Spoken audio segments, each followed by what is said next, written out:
Right, we're going to fit air assist to my camper van or motorhome, whatever you want to call it, and hopefully that will solve a problem that I've got.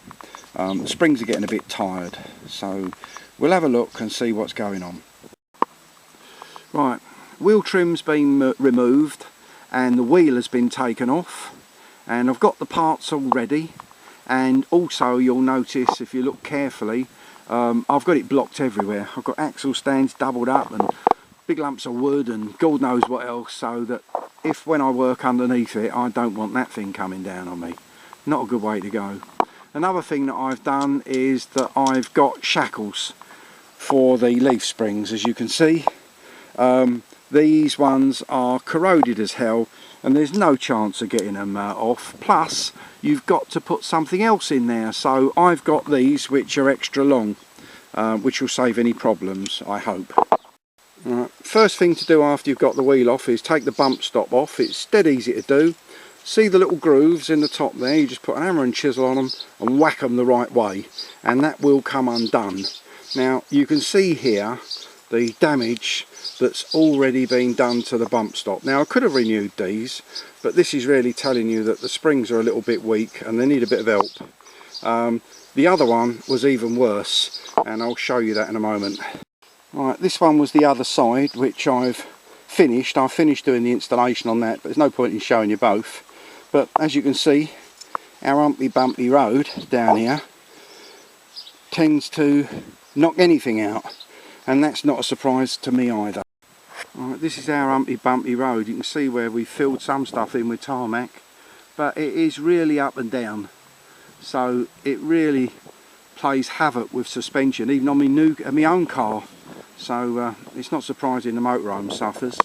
Once the bump stop is removed from here, the next thing you have to do is bolt on in its place a plate. Now you can see it's just a single bolt, same size, and it just goes up there onto the chassis member. And there's another one that's got to go down here, fitted, I'm hoping that you can see this, onto this. Now to try and get these shackles off, forget it.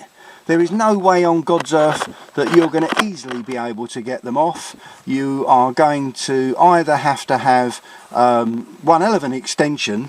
I tried on the other side and it was almost impossible. I got a couple free, but I couldn't get them all off. So you've got to get them all off. So good luck if you can do it. But you're better off buying new shackles. Cut these off. Makes it nice and easy. And make sure you support the axle. And then after that you can use the new shackles to go over a plate that you've got to fix. So you've got to fix this here, and as you can see the shackle goes over this here, so you're actually pushing it up a little bit, and you know, you've got to get it right, and you certainly don't want anything wrong, because obviously these shackle bolts are connected to the back axle and you don't want that going anywhere, so you've got to really torque them up tight. And if you've got these old rusty ones and you try and put them back, even if you do get them off, I don't think it's a very good idea. So you're better off buying them. These shackles here, for a full set, cost me 36 quid.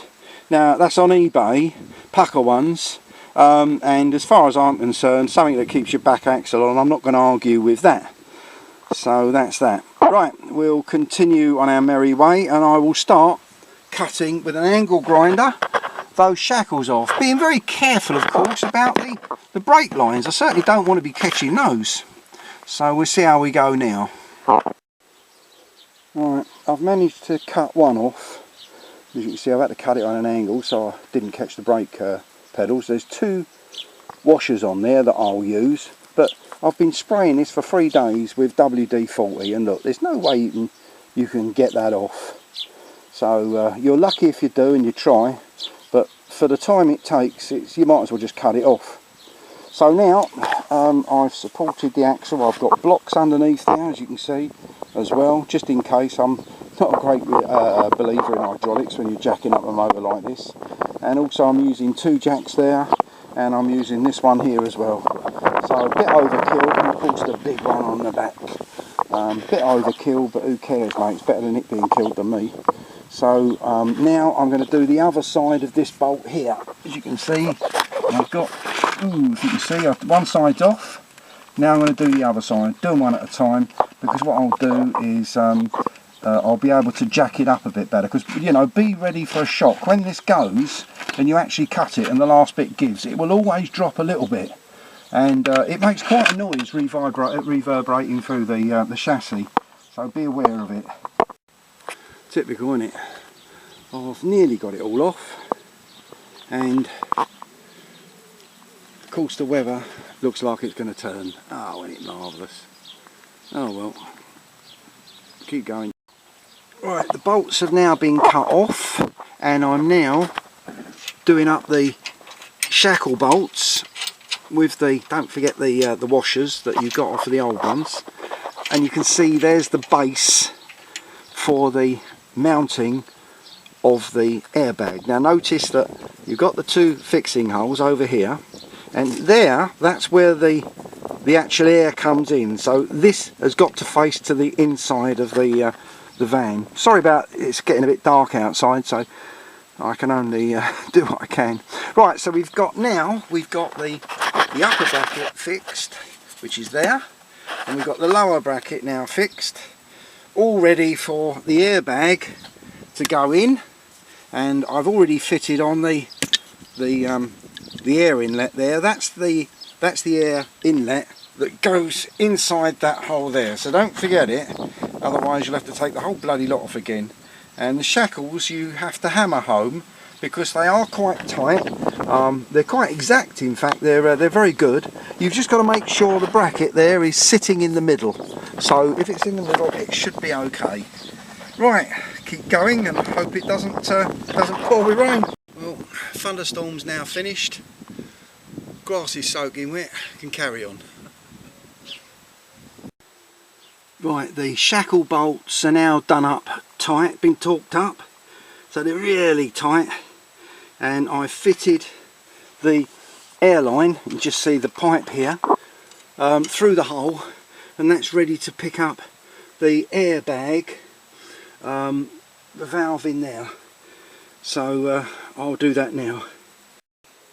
I'm just going to make sure that that's tight there, because I can't remember if I did it. I don't like doing something and then after that leaving it, so I'm going to just do that up before I actually fit it.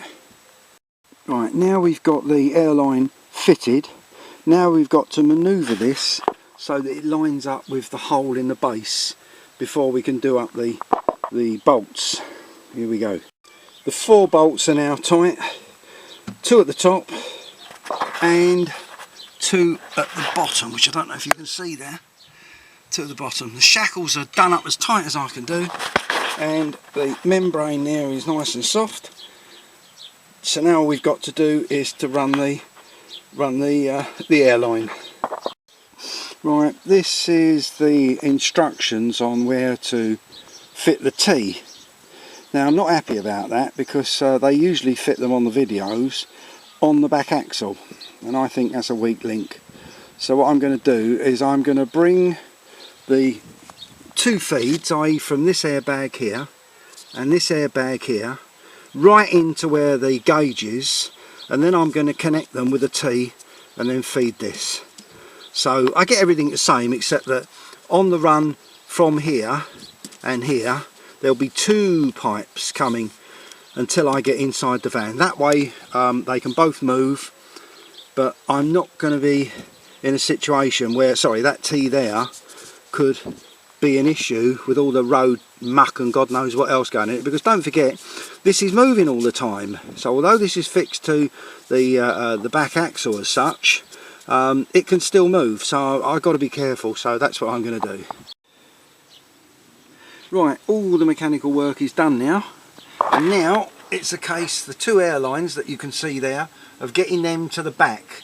Now I've run them up to Copex at the back there. I don't know if you can see, I don't think you can, but I've allowed a loop in there so the stuff can move. So as the axle goes up and down, those 2 loops will flex. Not too happy about that. There's not much you can do about it because they've got to move.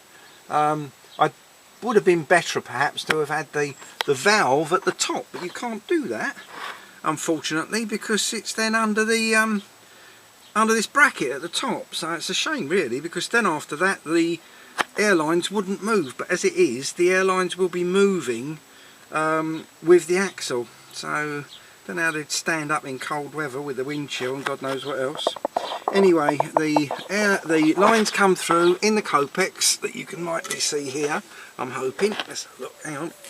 Copex up there, and then it goes round the, and it comes around there with the waste pipes, and then after that I've got it going up through the floor there.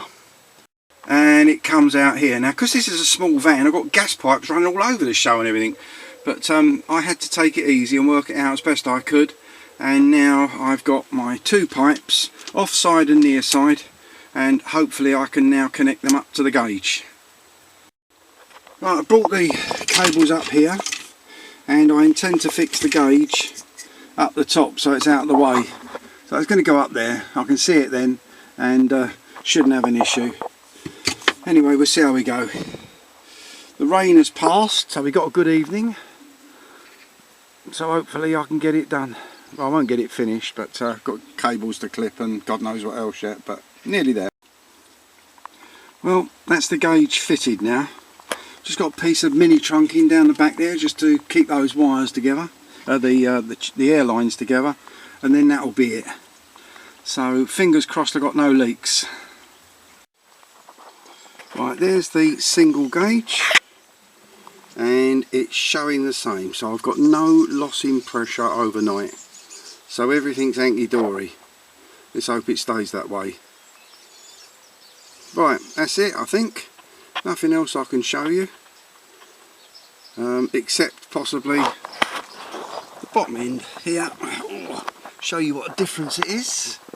You can see it's lifted quite nicely there. I'm hoping that you can see that alright. That's quite nice. That really has done well. And that's on just fractionally over 4 bar. There we go. What do you reckon, Gizmo? You reckon it's good? Yeah.